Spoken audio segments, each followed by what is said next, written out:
कभी सोचा है आपने कि इंडिया में एक्चुअली क्यों जो है लॉ को ज्यादा पावर है पीपल से, जबकि पीपल इतने इंपॉर्टेंट होते हुए भी सारा बात लोगों के बारे में करते रहते हैं, फिर भी लॉ को क्यों पावर दिया गया? और हमारे कॉन्स्टिट्यूशन मेकर ने क्यों इतना ज्यादा, चाहे बी आर अम्बेडकर से लेकर जितने भी बड़े बड़े लोग हैं, इन सभी लोगों ने क्यों लॉ को पावरफुल बनाया? उसके बहुत सारे रीजन हैं, अगर ध्यान से समझोगे तो समझ में आएगा, और ये जानना हमारे और सभी के लिए बहुत इंपॉर्टेंट है, चाहे आप किसी भी फेज। तो पहला पॉइंट क्या है कि जो हमारा पास्ट था, जो हमारा पास्ट रहा इंडिया का, ब्रिटिशर्स सर इतना हमें प्रताड़ित किया था, इतना मारा था कि इंसान के रूप में हमें सब भूत नजर आते थे, मतलब इंसान के शक्ल में भूत। तो हम लोगों से डरते थे। तो सर हमने कभी ये नहीं सोचा कि अगर हम लॉ से ज्यादा अगर पीपल को पावर दे देंगे तो हमारे पास प्रॉब्लम। तो पहला इसलिए कारण था क्योंकि अंग्रेजों ने हमें प्रताड़ित बहुत किया था और हम इंसान बिल्कुल ठीक ढंग से देख नहीं पा रहे। पॉइंट नंबर 2 बहुत इंपॉर्टेंट है, इनवॉलेंट्री फेडरलिज्म की जब हम बात करते हैं, मतलब जो हमने राज्य को जोड़ा, जो उसमें सभी सरदार वल्लभ भाई पटेल, जवाहरलाल नेहरू, जिन लोगों ने भी सारे अलग अलग राज्य को जोड़े, चाहे हैदराबाद, ये सारा जूनागढ़ और अलग अलग स्टेट, उनको प्यार से तो आए नहीं थे, अपने मर्जी से नहीं आए थे उसमें बहुत सारे स्टेट्स।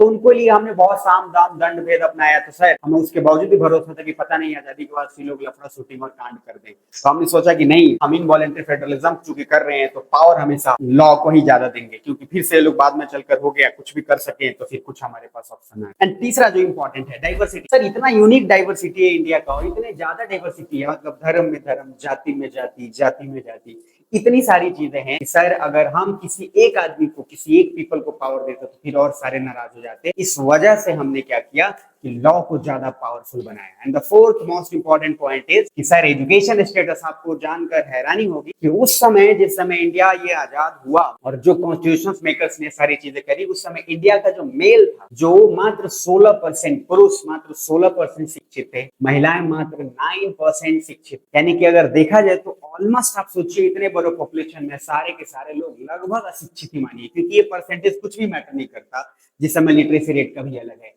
तो ये आपको बहुत नेसेसरी है जानना कि इंडिया में इतने पॉपुलेशन होने के बाद, इतने पीपल अलग अलग बड़े लोगों के होने के बावजूद भी उन बड़े बड़े लोगों ने क्यों लॉ को पावरफुल बनाया, इन स्पाइट ऑफ कि जबकि हमारा लॉ जो है वो ज्यादा ग्रेटर हुआ। उसके पीछे ये 4 कारण बहुत मेजर है। तो आपको हमेशा पता होना चाहिए कि सर इतिहास जो है हमारा बहुत खतरनाक रहा है। तो हमें इंसानों पे भरोसा नहीं था, क्योंकि ब्रिटिशर्स ने हमारे साथ ऐसा किया, कल कुछ और बोले, कल कुछ और बोलते थे। दूसरा, अगर हम फेडरलिज्म की बात करें तो सारे राज्य जब आजादी के बाद हम लोगों ने मिलाया तो उसमें बहुत तिगड़मबाजी करनी पड़ी। एंड तीसरा जो इंपॉर्टेंट पॉइंट है, डाइवर्सिटी, क्योंकि हमारा कल्चर इतना डाइवर्स और यूनिक है कि हम किसी एक को अगर पावर देते तो सारे लोग फिर पोलराइज और बहुत सारी चीजें हो जाती है। And the fourth one is most important, education status, क्योंकि सर हमारा उस समय मेल मात्र 16% शिक्षित था और फीमेल मात्र 9%, तो इट वाज टोटली इलिटरेट हम कह सकते हैं। तो हम कैसे पावर दे सकते थे पीपल को?